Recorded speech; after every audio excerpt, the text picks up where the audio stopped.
पर देखते रहिए धार्मिक, सामाजिक, हर छोटे बड़े मुद्दों से जुड़ी खबरें सिर्फ 4 स्टार न्यूज पर। 4 स्टार न्यूज, खबर से समझौता नहीं। उत्तर प्रदेश के हमीरपुर जनपद के राठ विधानसभा की राठ विधायिका मनीषा अनुरागी ने की पत्रकार वार्ता। पत्रकार वार्ता के दौरान राठ विधानसभा क्षेत्र से सर्वाधिक मतों से विजय हासिल करने वाली विधायिका मनीषा अनुरागी ने 4.5 वर्षों में किए गए विकास कार्य एवं सरकार की उपलब्धियों के विषय में पत्रकारों को जानकारी दी। आइए जानते हैं क्या कहती हैं मनीषा अनुरागी। Mohammad rice Khan, 4 star news, Hamirpur.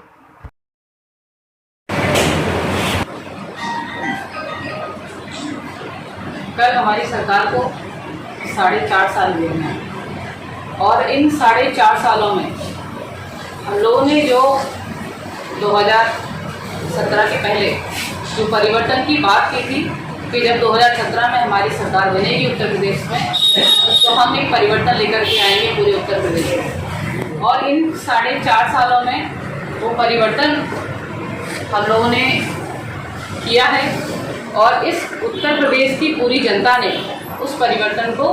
देखा है, उस परिवर्तन को महसूस किया है। ऐसे बहुत सारे विकास के काम, ऐसी बहुत सारी योजनाएं, बहुत सारे काम पूरे उत्तर प्रदेश में इन 4.5 सालों में हुआ। उसी के क्रम में मैं अपनी विधानसभा के जो भी विकास के काम हुए हैं उन कुछ विकास के कामों के बारे में आप सबको बताना चाहूँगी कि इन 4.5 सालों में जिन मुद्दों को लेकर के हम लोग उत्तर प्रदेश में आए थे उन सभी मुद्दों पर हम लोगों ने काम किया है, हमारी सरकार ने काम किया है। और खासकर बुंदेलखंड को लेकर के हमारी सरकार का जो सपना था कि हम बुंदेलखंड को पूरे देश में एक मॉडल के रूप में उसको हम फोकस में लेकर के आएंगे, उस पर हम लोगों ने बहुत ही तेजी से पूरे बुंदेलखंड में काम किया। 2017 के पहले, क्योंकि सबसे पहले किसी भी क्षेत्र का, किसी भी प्रदेश का या किसी भी जनपद का अगर हम विकास की बात करते हैं तो सबसे पहले हमको चाहिए ट्रांसपोर्टेशन। जैसे आदरणीय हमारे प्रदेश के मुख्यमंत्री जी ने कहा था कि हम बुंदेलखंड को पर्यटन की दृष्टि से आगे लेकर के जाएंगे, हम बुंदेलखंड को पर्यटन का हब बनाएंगे। तो उस पर्यटन की दृष्टि से हम लोगों को हर एक सबकी विधानसभा में एक पर्यटन के रूप में एक किसी भी क्षेत्र को विकास पर्यटन की दृष्टि से विकसित करने का निर्णय लिया गया था। और उस निर्णय में मेरी विधानसभा का जो राठ का बहुत ही प्राचीन कुष्माखेरा का जो हनुमान जी का मंदिर है उसको हम लोगों ने पर्यटन की दृष्टि से विकसित किया है। और वहाँ पर 56 लाख से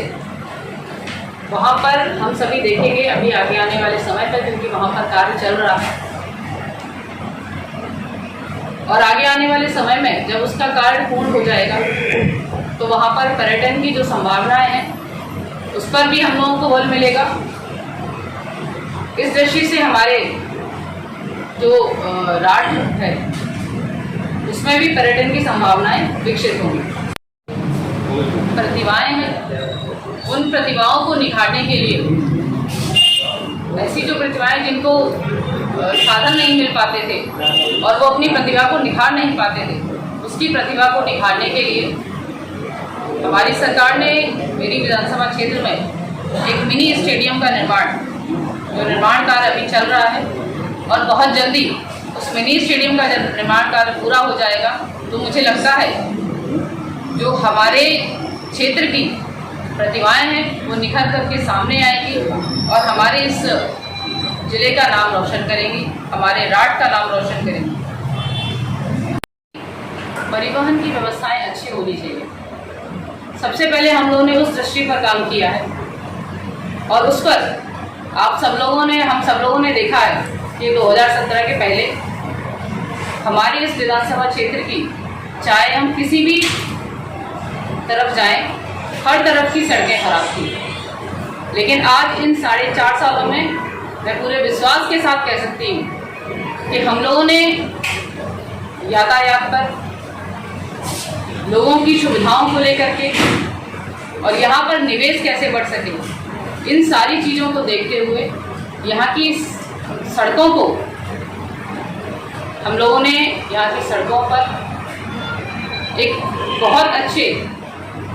क्योंकि हम लोग देखते हैं कि जब काम होता है तो वो गुणवत्तापूर्ण होना चाहिए,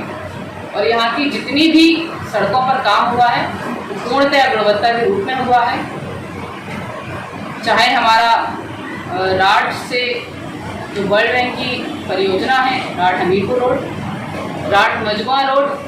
राठ जराखा रोड, राठ कालपी रोड या राठ चिकासी रोड, इन पर अभी किसी पर कार्य पूर्ण हो चुका है और किसी पर अभी कार्य चल रहा है। ऐसी बहुत सारी योजनाएं जिन पर अभी हम वर्क कर रहे हैं, और पूर्ण भरोसा है कि आप सबके सहयोग से हम सभी लोग एक बार फिर से 2022 में एक बार फिर से हम सब लोग आएंगे, और जो परिवर्तन की बात हम लोगों ने की थी, जिन सभी दिशाओं में हम सब लोगों ने जो काम किए हैं, एक बहुत ही दुगनी तेजी के साथ हम सब काम करेंगे, ऐसी मेरी अपेक्षा है। इसी के साथ आप सब लोग को धन्यवाद देती हूँ। आप सब लोग यहाँ पर उपस्थित हैं, बहुत बहुत धन्यवाद। हम बात करते हैं, क्योंकि हम बुंदेलखंड से आते हैं, तो हमारी जो आजीविका है वो कृषि है, और कृषि के लिए हमारी सरकार का जो उद्देश्य था कि हमारे किसानों की आय को हमको दुगना करना है। यहाँ के जो किसान थे, हर किसान के हर खेत तक हमको पानी पहुँचाना है। उस क्रम में बहुत सारे ऐसे गांव थे जहाँ पर जो हमारी नहर प्रणाली है, उस नहर प्रणाली से उन गांवों तक पानी नहीं पहुँच पाता था। ऐसे एक हम लोगों ने एक मॉडल के रूप में एक परियोजना जो पूरे अपने मंडल में सिर्फ जनपद हमीरपुर की सराठ विधानसभा से हम लोगों ने एक मॉडल के रूप में संचालित की थी। उस पर अभी काम चल रहा है, जो कि मसगांव चिल्ली स्प्रिंकलर परियोजना है, और ये बहुत अच्छी परियोजना है, क्योंकि अर्जुन नहर से इन दोनों गांवों की सिंचाई होती थी। इससे करीब, लेकिन अभी पिछले कुछ सालों में अर्जुन नहर से इन गांवों को हम सिंचित नहीं कर पा रहे थे, तो इन गांवों के जो किसान थे उनकी इस समस्या को देखते हुए हम लोगों ने एक मॉडल के रूप में इस परियोजना का हम लोगों ने संचालन शुरू किया, और इससे लगभग 300 हेक्टेयर की भूमि इस परियोजना से सिंचित हो।